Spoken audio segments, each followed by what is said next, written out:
To explore the mysteries of the alien symbiote, they actually allowed this crawling black viscous substance to seek out a host. The man had never seen anything so bizarre before and frantically pounded on the glass, desperately calling for help. However, the hungry symbiote would never let its prey escape. It rapidly spread upward along the man's collar, and perhaps disgusted by the foul odor emanating from his mouth, the symbiote chose to parasitize through his chest instead, slowly merging into the man's body. Seeing that all the man's vital signs remained normal, the billionaire immediately showed a satisfied expression, but then the man began convulsing violently, his entire body writhing uncontrollably with frenzied movements.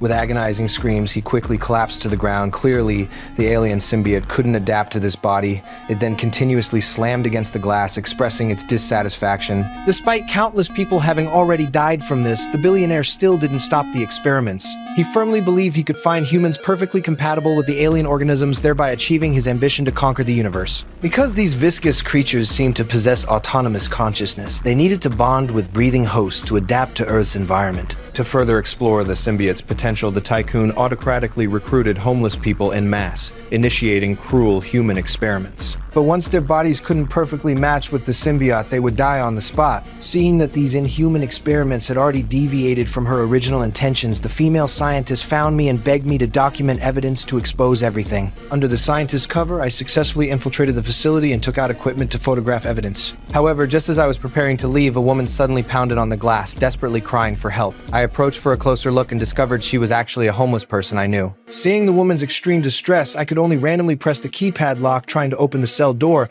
but accidentally triggered the alarm instead. The room immediately filled with piercing sounds. The woman seemed unable to endure this torture, continuously letting out agonized screams from her mouth. I grabbed a fire extinguisher and smashed it against the glass with all my might, managing to save her at the critical moment. Little did I know the homeless woman would suddenly become abnormally violent, gripping my throat tightly and refusing to let go. Not until that mass of black, viscous substance had completely merged into my body did the homeless woman instantly have her life drained away and collapse to the ground. Seeing security personnel about to arrive at the scene, I hurriedly fled frantically toward the exit. Then something bizarre happened. After being parasitized by the black liquid, my body could actually unleash terrifying strength. Not only did I easily evade the security's pursuit, but I even kicked open a 100-meter thick steel door with a single blow. With the exit just ahead, I crashed through the wire fence and successfully escaped. The guards immediately drew their guns and fired wildly, then coordinated with mountain bikes to launch rounds of pursuit. In the chaos, I smashed through an ancient wooden post and fell to the ground.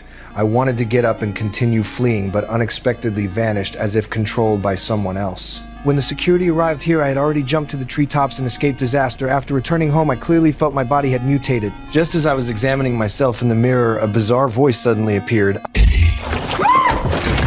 I was so frightened